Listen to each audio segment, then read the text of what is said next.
What's going on, everyone? Mystic Malone's here. Welcome to the SproutCast. Now, I know you're saying, what the heck is the SproutCast? Well, the SproutCast is going to be a weekly podcast series that I come out with every single Sunday.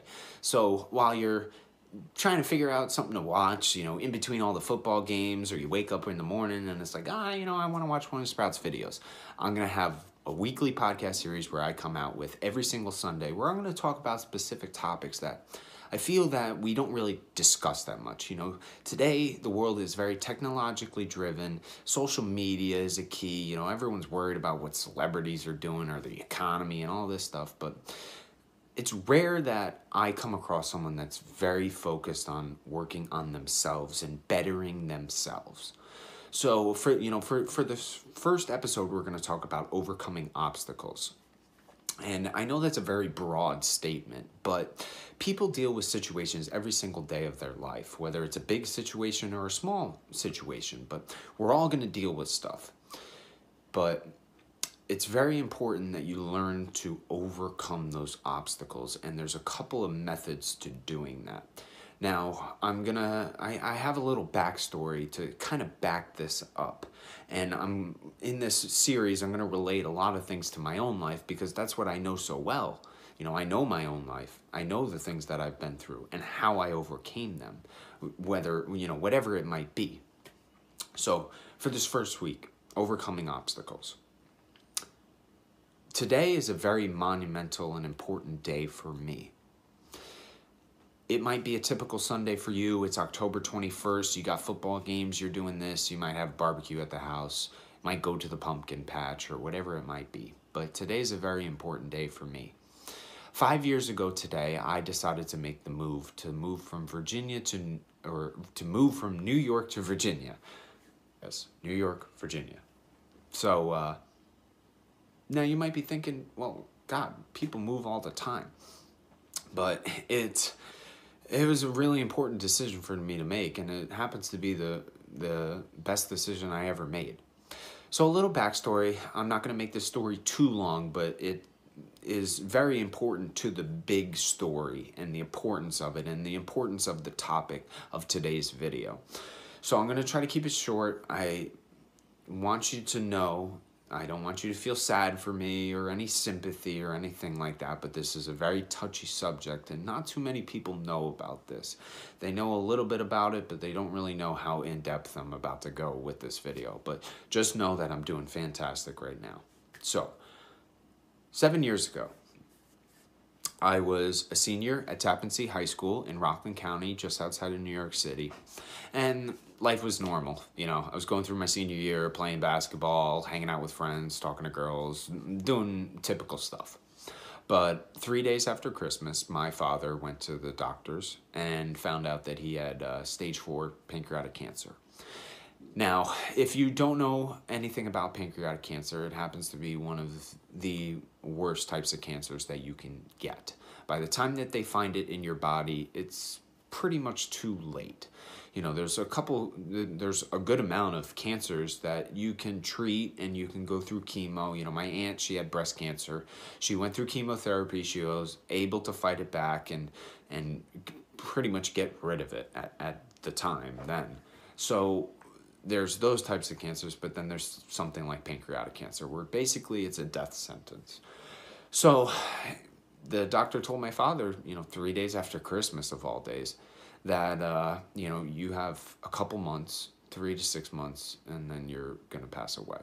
It's slowly going to eat at your body. It's going to go into all your other organs, and it's going to basically shut you down eventually. So my father sat down with my mom, and they made the decision to not tell my sister and I because we were in the middle of school. I was in my senior year getting ready to graduate. So they said, we'll wait and tell them over the summer. And, I could tell my dad was getting sick, but cancer was the last thing on my mind. Even having him pass away soon was the last thing on my mind. So, I graduated, got my degree, walked the red carpet or whatever the heck you want to call it, got my diploma, had a party at the house, graduation party, had some friends over, family, had a couple beers, had a good time and all that. But then a week after, I sat down with my mom, my Aunt Mary, and my sister, and they told us that, hey, Dad is very, very sick. He's going to pass away soon. You need to prepare yourself. Now, I'm a 17-year-old kid being told that you need to prepare yourself. Your dad's about to die. And I was pretty naive at the time, pretty childish, I was very respectable. I had tons of manners. I could carry a conversation on with tons of people, no matter who you are. But I was very childish. I didn't know what I wanted to do with my life. So, hearing that, I was like, what? No way. There's no way he's going to die. But, my father was my best friend. We did so much growing up together, he put the basketball in my hand at the age of 4. We went to basketball tournaments all the time together. He's the one that taught me how to use tools, drill, chop saw, hammer, all these things. We did things around the house. We did so much together. We traveled together. We went to Ireland. We went all over the United States as a family. So, in the back of my mind, I'm like, I can't believe this is really going to happen. I didn't know what to expect. So I remember the day to a T. It was Wednesday, September 11th, which September 11th is when the World Trade Center happened. But it's also the day that my father passed away. It was around dinner time. I was there with my mom and sister. We received the call from the hospice that my dad passed. And, they said, we will prepare the body for you. Put my dad in a peaceful way or whatever, so you guys can come and see him. So, I went over there, and just like, I'm trying not to get emotional, but just walking in there, I knew what my dad was going through. I saw it. My dad was a fighter. He grew up in the Bronx, in a tough part of New York City. He fought for everything he ever wanted in his life. And even when he knew he had cancer, he still fought. He still tried to make it to all my basketball games. He still tried to do this, still tried to do that. And, just eventually it took over his body and got the best of him. But he was laying there peacefully. That's the first time I saw him at peace in many months. And I remember just breaking down in tears. There was like a bed there, to the side of his bed. I started punching the heck out of it. I was just filled with so much emotion. And that was the day that everything slowly started going downhill. So, we had the wake, we had the funeral, had a party for my father in memory and honor of him. And then all that ended. I started going to community college, so I was doing that, but that's when everything started to go downhill. I started drifting away from people. I started drifting away from pretty much my whole entire family. They were all like, do you need help with anything? You can talk to us, we're here for you. But I was like, no, I don't want your help. I could do it on my own. I was so self-centered, so childish, and I was just like, I don't really care about what any of you think. I'm going to figure this out for myself. And then eventually I started turning to drugs and alcohol. For about 2 years straight, from the moment I woke up to the moment I went to bed, I got high or drunk on anything you could possibly imagine. Except for, I never touched heroin or meth or anything like that, but I pretty much did a little bit of everything else, and drank a lot of alcohol, even before I was 21 years old. And I just slowly started going down a hole and digging myself deeper and deeper and deeper. My father left me a little bit of money, blew through all that. I was just making so many bad decisions. I stopped going to college, stopped caring about that. I was working 2 jobs at the time, but those were just things I was doing. And I was just making a lot of bad decisions. And eventually it caught up with me. 2 years later, after my dad passed, I had a party at my house. My mom and sister were out of town. I'm pretty sure my sister was getting ready to go to college, so my mom was there helping move in or something like that. And I had the house to myself, so I had some friends over and all that. But I remember being upstairs, sitting on the couch with my good friend James, and we're both named James, crazy. But I was going through a difficult situation. He was going through a difficult situation as well. And I just remember us both breaking down. And I was like, I want to change my life. I'm doing nothing with my life. And it was a very emotional night. And then the following day or the day after that, my mom came back. And I said to her, I want to get out of here. I would like to call my Aunt Deb and Uncle Mike and ask them if I can move in with them. And my mom was thrilled. My mom didn't really tell too many people what I was doing, but she knew exactly what I was doing. She knew what drugs I was taking. She knew the amount of alcohol I was doing. She knew all the bad decisions that I was making. But no matter what she said, I didn't want to listen to her. And she could do nothing about it. So she gave me the decision. She said, I'm either kicking you out. I was thinking about moving to California. She said, I'm kicking you out, or you can move to California. I want nothing to do with you. And that was before she left to go to my sister's school. And then when she came back, I said, hey, can I move in or can I talk to my aunt and uncle and see if they'll let me move in with them? And so she was thrilled. She said, yes, give them a call.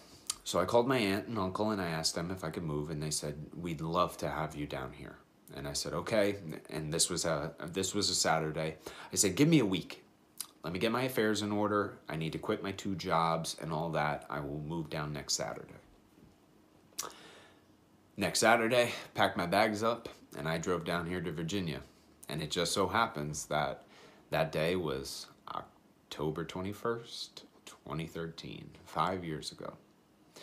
And that's why this day is such an important day for me, because that was the day that I changed my life. That was the day that I started to overcome the obstacle of my father dying, all the drugs and alcohol I was drinking. And that's when my life turned into something positive. So I came down here, sobered myself up, started gaining confidence back in myself, started gaining knowledge back, gaining intelligence back. I was trying to burn as many brain cells as I could. I started to become not stupid, but I was just trying to kill the memories that I had, but I couldn't. So I came down here, and the biggest thing that I did was I started communicating. And that is the most important thing to do whenever you face an obstacle, is overcoming them. To overcome it is from communication. I talked to my aunt, I talked to my uncle, I talked to my cousin Bud, his girlfriend Melissa. We had so many conversations, and I was able to get over everything that I was dealing with. I basically told them everything that I was doing for 2 years straight. And they helped me get over all of that, get over my father's death. And I was able to clean myself together. I was able to clean myself up. And then eventually I started bowling, picked up the sport of bowling. My cousin got me into that. And then I started playing basketball again, which that was the biggest thing. Because, I had such a strong childhood around, my childhood was revolved around basketball. And my father was incorporated in that. So when I came down here, I found the love for basketball again. And I was playing in a rec league, of all leagues, just a fun league. You get there's refs there and all that. You play a couple games season, then you have the playoffs and all that. And God, I was treating it as if I played back in the day. I played at a very, very high level in some big AAU tournaments. And I treated it just like that. I was listening to music before the game, getting myself all pumped up, stretching. I was working out all the time. I was getting shots up because, I was a shooter when I was younger. So I was shooting every single day. I bought a basketball hoop and all that. And I really got way back. I got way back into it. And I found the love for it again. And then I was sitting down with my aunt, my mom, and my uncle, and they were like, you should go back and get your associate's degree. Go back and get that. And I thought about it, and I was like, okay, I'll go back and get it. So I went back to Rockland Community College, still living here in Virginia, and took community. I took online classes at the community college. And then I got my associate's degree. And then I remember that summer, I said to myself, because after all of this, I made the dean's list. I was doing well in bowling. I was doing well in basketball. I was doing well at work. I was accomplishing so much. I had so much confidence in myself that I was like, you know what? I'm going for my bachelor's degree. I'm going to get a bachelor's degree in business management.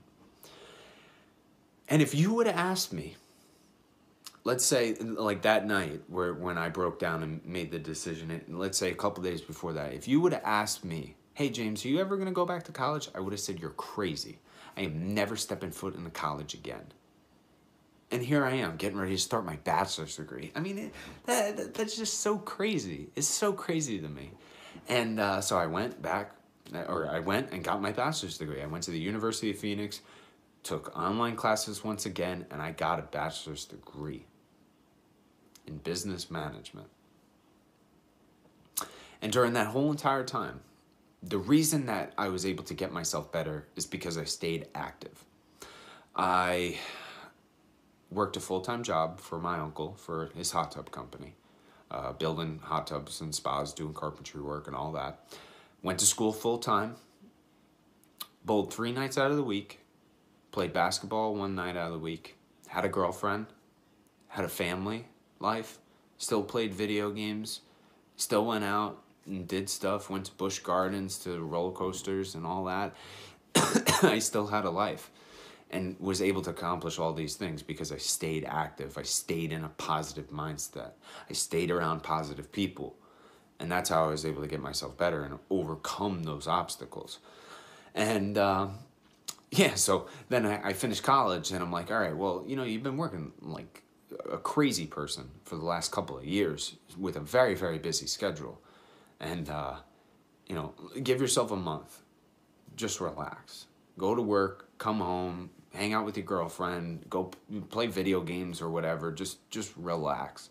And so that's what I did this summer. I just wanted to relax for a little bit. But then, of course, I started getting antsy. I'm like, what am I going to do with my life? I'm always thinking about the next thing. And I was like, you know what? Why don't I follow the dream that I had when I was 14? That I still have to this day, about making a YouTube channel. And that's when this process started 4 months ago. I was like, okay, we need this, we need that, we need to figure out how to do this, we need to figure out how to do that. And it's been a difficult 4 months. The Wi-Fi, oh my God. The Wi-Fi in the house. Something so simple, but the Wi-Fi so I can live stream and record video. Oh my God, I've overcome so many obstacles in 4 months. I would rather be in college, going to college classes, than some of the things that I had to overcome. But here we are 4 months later. I stuck with it, and we're live now. We've got a YouTube channel going, we got this going, we got that going. Everything's going great.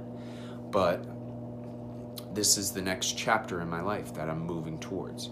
So to get back to the main point of the video, overcoming obstacles, those things that those stories that I just talked about are the obstacles that I overcame. But I know you might not go through those obstacles. There might be something totally different that you're going through. But the important thing is you need to be able to communicate. You need to be able to surround yourself with positive people that are going to benefit you and help you. And you need to stay active. I had a very, very busy schedule for the past pretty much 5 years. Now it's somewhat calmed down a little bit, but I stayed very, very busy. I stayed active. That's one of the ways how you can overcome obstacles, no matter what you're dealing with. Communication is the biggest thing. Communication encompasses every single thing that you do, whether it's sports, school, relationships, whatever it is. Communication is the key in everything. So if you're going through an obstacle right now and you do not know what to do, and you don't have anyone to communicate with, let's say you don't have a parent or you don't have a loved one or a mentor or anything like that, message me on Instagram. I will help you out. I'm no scientist, I'm no this, I'm no that, but I can talk to people, I can communicate with you. That's the important thing, is being able to communicate with someone and get your feelings across. That's how I got over my father's death. That's how I got over all those things. That's how I get over things now. You know, certain situations, I'm dealing with this situation right now, but just trying to communicate and overcome it and staying focused and improving on myself. That's how I become a better version of James. And that's what you need to be focused on. You know, rather than focus on the Kim Kardashians of the world or, you know, all these celebrities and all that, you know, it's just drama. At the end of the day, why don't you focus on yourself? Why don't you improve on yourself? Expand your knowledge. Expand who you are. And, you know, just live every day to try to improve on yourself. So we're going to end the video on that. I just want to say thank you all for the support. This is truly remarkable. Truly remarkable. We haven't even been live a week. And the amount of messages I've been getting, the amount of views on the videos, the amount of followers and all that, it's just so remarkable. And we're not even a week in. That's why I keep saying it. I'm taking this to the top. I've got such a positive mindset that I know where this is headed. So I just want to say thank you all so much. Thank you all so much. So I'm going to continue these podcasts I'm going to come out with on every single Sunday. And then I'm going to keep coming out with the content, with the gaming, with Fortnite, montages, Call of Duty. I'm going to continue to do that. And, you know, those are going to be my two aliases. Malone Bone, Mystic Malone. That's going to be the gaming stuff. This SproutCast here, this is going to be me talking about specific things that I feel that we should discuss and talk about. So just once again, thank you all for the love and support. I really appreciate all of it. And, yep. Subscribe to the channel, comment down below, like the video. If you have any suggestions, shoot me a message, comment down below, especially for this podcast series. I would love to hear your ideas. I have tons of ideas, but I would love to hear what you guys would like me to talk about. So comment down below, subscribe to the channel, turn that notification button on so that way you know when I'm coming out with new videos. Follow me on Instagram and all that. I'll put all that down below in the description. And once again, thank you. This is Mystic Malone, Sprout, Malone Bone, whatever you know me by. I'm out of here. Peace.